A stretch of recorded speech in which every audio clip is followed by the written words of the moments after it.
Welcome back दोस्तों, हमारे YouTube channel में आप सभी का स्वागत है। हम अपने चैनल के माध्यम से आपको दक्षता परीक्षा की बेहतर तैयारी करा रहे हैं। अगर आप दक्षता परीक्षा का कंप्लीट नोट चाहते हैं, PDF या प्रिंटेड क्रैश कोर्स चाहते हैं, टेस्ट सीरीज को ज्वाइन करना चाहते हैं तो आप हमसे ज़रूर संपर्क करें। हमारा संपर्क सूत्र है 7631314948। आज का यह वीडियो बेहद खास है क्योंकि आज के इस वीडियो में हम क्लास 5 के पर्यावरण को लेकर आए हैं और एक एक चैप्टर के सारांश आपको समझाएंगे। चैप्टर से लिए गए मुख्य बिंदु आपको बतलाएंगे क्योंकि इन्हीं पुस्तकों से आपकी परीक्षा में प्रश्न उठाए जाएंगे। ये जो पुस्तक है SCERT की पुस्तक है और इस पुस्तक को हमारी एंड्रॉयड ऐप टीचर रहमत पर आप पढ़ पाएंगे, जिसका लिंक इस वीडियो के डिस्क्रिप्शन में है। बगैर किसी देरी के हम ले चलते हैं आपको अपने कंप्यूटर स्क्रीन पर और समझाते हैं पुस्तकों से लिए गए मुख्य बिंदु। कक्षा 5 की पर्यावरण की पाठ्य पुस्तक का जो पहला चैप्टर है, अध्याय 1, वह है पटना से नाथुला की यात्रा। पटना एक शहर है, एक राजधानी है हमारे बिहार की, और नाथुला भी एक दर्शनीय स्थल है, सांस्कृतिक धरोहर है। पटना से नाथुला की यात्रा होती है। यह यात्रा जो है 8 नवंबर 2010 की है। यह नाथुला सिक्किम की राजधानी गंगटोक के आसपास है। इस बीच जाने के क्रम में एक शहर आता है दार्जिलिंग। यह दार्जिलिंग शहर पश्चिम बंगाल राज्य का एक सुंदर पर्वतीय स्थल है। यह एक इम्पोर्टेंट प्रश्न पूछा जा सकता है कि दार्जिलिंग कहाँ है। 4 ऑप्शन दे दिया जाएगा, बिहार में, असम में, पश्चिम बंगाल में, सिक्किम में। तो सही जवाब हो जाता है पश्चिम बंगाल। दार्जिलिंग जो है एक ठंडी जगह है। यहाँ ठंड पड़ना, सर्दी के कपड़े पहनना आम बात है। यहाँ एक पहाड़ी है जिसे टाइगर हिल के नाम से जाना जाता है। यहाँ से एक पहाड़ी नजर आती है जिसका नाम है कंचनजंगा।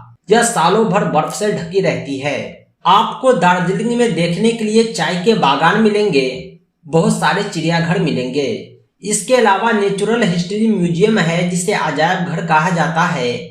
यहाँ पर आपको पशु पक्षी देखने को मिलेंगे। इसके अलावा लॉयड बॉटनिकल गार्डन है जहाँ तितलियां मिलती है।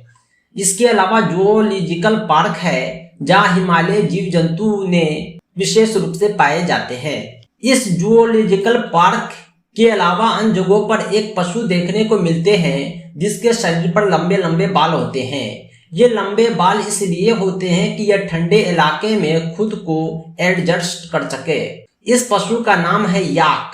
पहाड़ी जगहों पर एक खास रास्ता होता है जिससे सफर किया जाता है, आनंद लिया जाता है, वो कहलाता है रोप वे। ये जो रहता है रस्सी में गाड़ी चलती है। ये जो है जमीन पे गाड़ी नहीं रहती बल्कि रस्सी से लटकते हुए आगे की ओर बढ़ती है। दोस्तों, हिमालय पर्वत श्रृंखला की जो सबसे ऊंची चोटी है जिसे एवरेस्ट के नाम से जाना जाता है, यह समुद्र तल से 8,848 मीटर ऊंचा है। यहाँ पर एक संस्थान है जिसे हिमालय पर्वतारोहण संस्थान के नाम से जाना जाता है। इस संस्थान की स्थापना 1954 में हुई थी और इसलिए की गई थी कि भारत ने पहली बार माउंट एवरेस्ट को फतह किया था। पहली बार माउंट एवरेस्ट पर भारत का तिरंगा लहराया था। ये जो पर्वतारोही दल होते हैं अपने साथ टेंट की रस्सी और जरूरी औजार, पर्याप्त भोजन, पानी, गर्म कपड़े आदि लेकर जाते हैं। इनको ट्रेनिंग देने के लिए, सिखाने के लिए कुछ कुली या गाइड होते हैं जो अलग अलग शहरों में अलग अलग नाम से जाने जाते हैं। दार्जिलिंग में इस गाइड को सिरदार कहा जाता है। ये जो पर्वतारोही है ऊंचाई पर जाने के पश्चात विभिन्न प्रकार की कठिनाई का सामना करते हैं, जैसे बारिश हो गया, आंधी तूफान हो गया, अत्यधिक ठंड हो गया, ऑक्सीजन की कमी हो गया। इन सब समस्याओं का उन्हें सामना करना पड़ता है। उन्हें जो है विशेष प्रकार के बने जूते पहनाए जाते हैं और विशेष कपड़े पहनाए जाते हैं। उन्हें जो है ऑक्सीजन सिलेंडर भी दिए जाते हैं ताकि जहां ऑक्सीजन की कमी हो वो आसानी से सांस ले सके और अपना जीवन बचा सके। गंगटोक शहर जो है सिक्किम राज्य की राजधानी है। यह समुद्र तल से 6,000 फीट ऊंचाई पर स्थित है, यानी पहाड़ी इलाका है। यह पहाड़ों के ढलानों पर विभिन्न स्तरों को काटकर बसाया गया शहर है। सिक्किम जो है पहाड़ों और घाटियों से भरा एक छोटा सा राज्य है। यहाँ की मुख्य नदी तीस्ता है। यहाँ मुख्यतः लेप्चा, नेपाली, भूटिया 3 जातियां निवास करती है। यहाँ के लोग जो है मेहनती हैं, सीधे सरल और सहयोगी होते हैं। यहाँ की औरतें रंगीन कपड़े एवं मणकों से युक्त सोने के आभूषण पहनना पसंद करती है।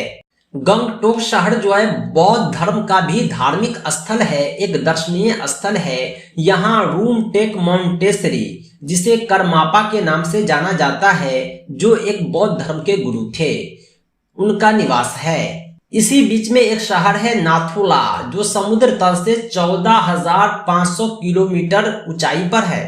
इसी बीच एक शहर है नाथुला, जो समुद्र तल से 14,500 फीट ऊंचाई पर स्थित है, यानी पहाड़ की टॉप चोटी पर बसा यह शहर है। यह भारत और तिब्बत की सीमा पर स्थित है, यानी नाथुला शहर जो है भारत और तिब्बत की सीमा पर अवस्थित है। यहाँ की जो सड़क होती है वो सांप की तरह घुमावदार होती है।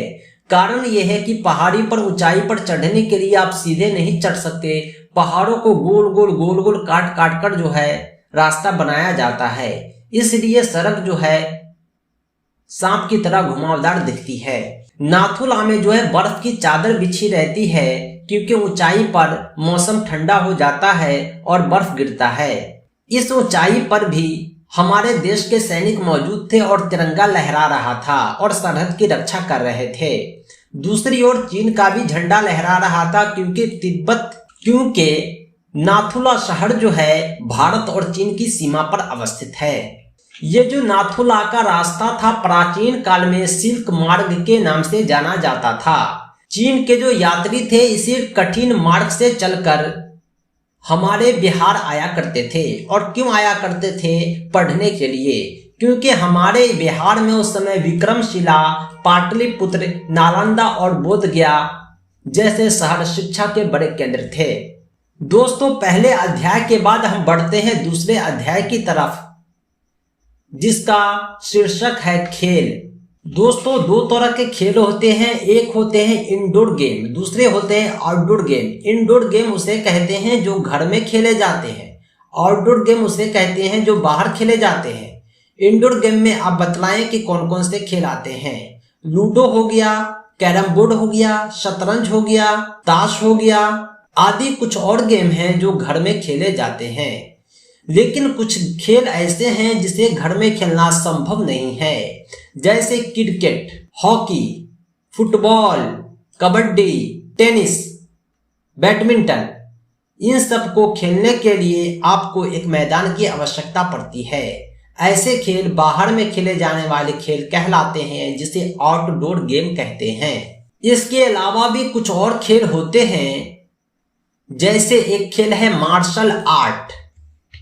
ये मार्शल आर्ट क्या होता है, आइए हम जानते हैं। मास्टर आर्ट एक खेल होता है जिसे युद्ध कला कहते हैं, यानी लड़ाई करने का एक खेल होता है। इसमें अपनी सुरक्षा की जाती है। यह खेल काफी इम्पोर्टेंट है, क्योंकि आप सेल्फ डिफेंस सीख पाएंगे, खुद की रक्षा करना सीख पाएंगे, बुरे वक्त में आप खुद को बचा पाएंगे। प्रत्येक राज्य या देश में परंपरागत ढंग से इस तरह की कला पीढ़ी दर पीढ़ी आती आ रही है। कुश्ती खेल इस प्रकार की है कि जो पीढ़ी दर पीढ़ी आ रही है। ये हमारे भारत की खेल है। एक खेल है सुमो, ये जापान की खेल है। सिख समुदाय का एक खेल है जो गतका के नाम से जाना जाता है। आज के समय में जूडो, कराटे ये सभी मार्शल आर्ट हैं। यानी मार्शल आर्ट का उदाहरण कुश्ती, सुमो, गटका, जूडो, कराटे ये सब के सब आते हैं।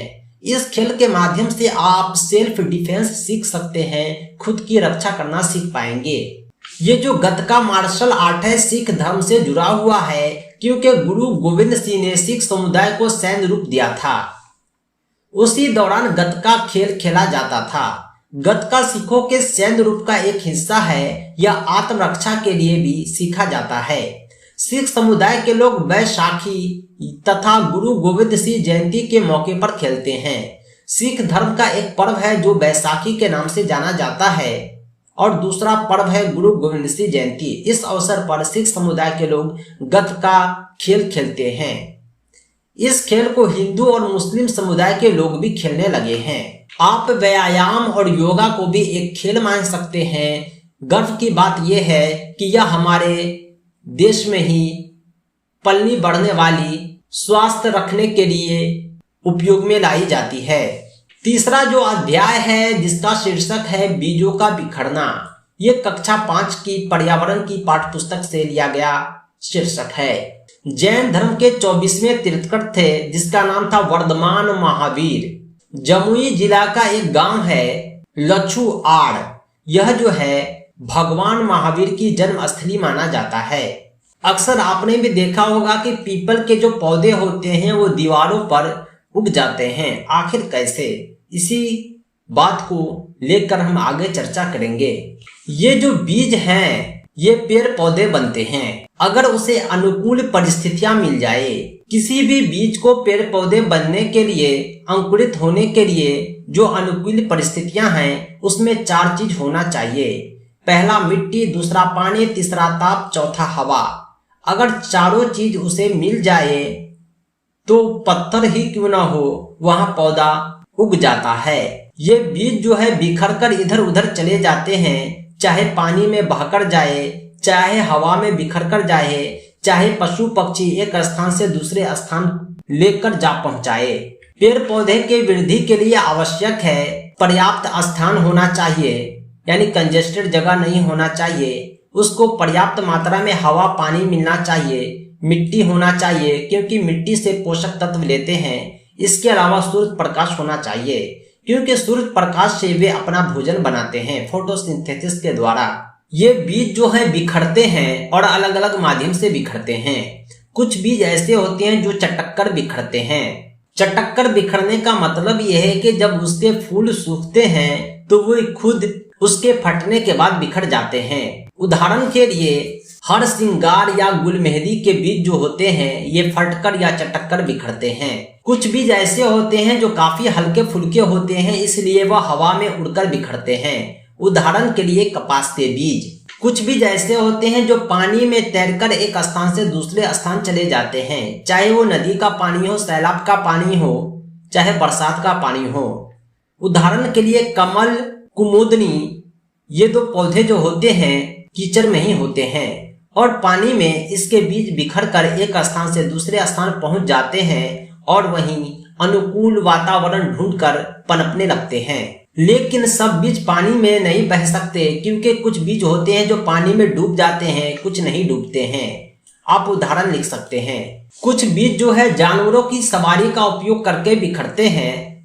आपने देखा होगा पौधों के आसपास जानवरों को, पक्षियों को, कीड़े मकोड़े को उसके बदन में चिपक कर एक स्थान से दूसरे स्थान चले जाते हैं। एक बीज होते हैं जो गोखरू की तरह कांटेदार बीज होते हैं।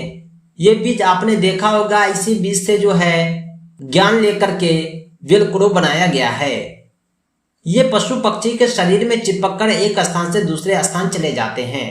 कुछ बीज की तरफ पक्षियां आकर्षित होती है और उसके शरीर से चिपककर एक स्थान से दूसरे स्थान सफर तय करती है। इस बीज को पक्षी अपनी चोंच में चिपकाकर भी एक स्थान से दूसरे स्थान ले जाते हैं। अगर उन्हें अनुकूल वातावरण मिल जाए तो वहीं पनपने लगते हैं, अंकुरित हो जाते हैं। उदाहरण के लिए बरगद, पीपल, अमरूद के बीज, ये सब पक्षियों द्वारा बिखेरे जाते हैं। दोस्तों, ये बीजों का बिखरना काफी फायदेमंद है। आज हम एक पौधे नहीं रोक पाते हैं, लेकिन आपको पता है कि इस बीजों के बिखरने से हजारों वर्षों से पौधों की प्रजातियां सुरक्षित है। यह हमारे लिए काफी उपयोगी है और हमें वह फल फूल पौधे आसानी से हर जगह देखने को मिल जाते हैं जिसे अनुकूल वातावरण देना हमारे बस की बात नहीं है। दोस्तों, चौथा चैप्टर है मेरा बगीचा।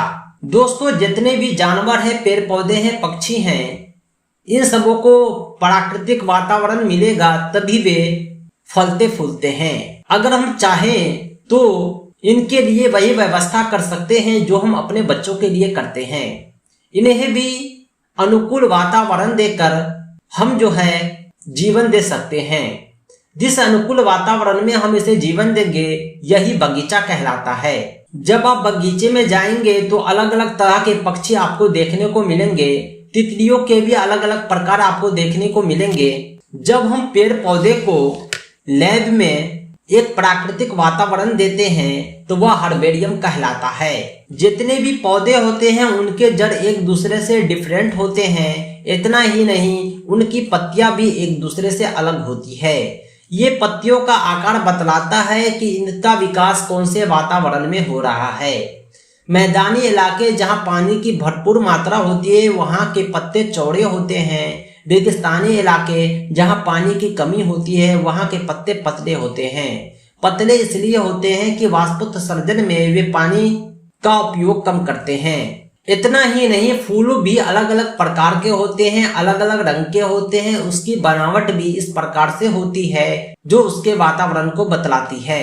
हर्बेरियम में अलग अलग तरह के पौधे को सम्मिलित किया जाता है। यह एक कोलाज होता है, पोर्टफोलियो होता है, जो एक अलग अलग प्रजातियों के पौधों का समूह होता है।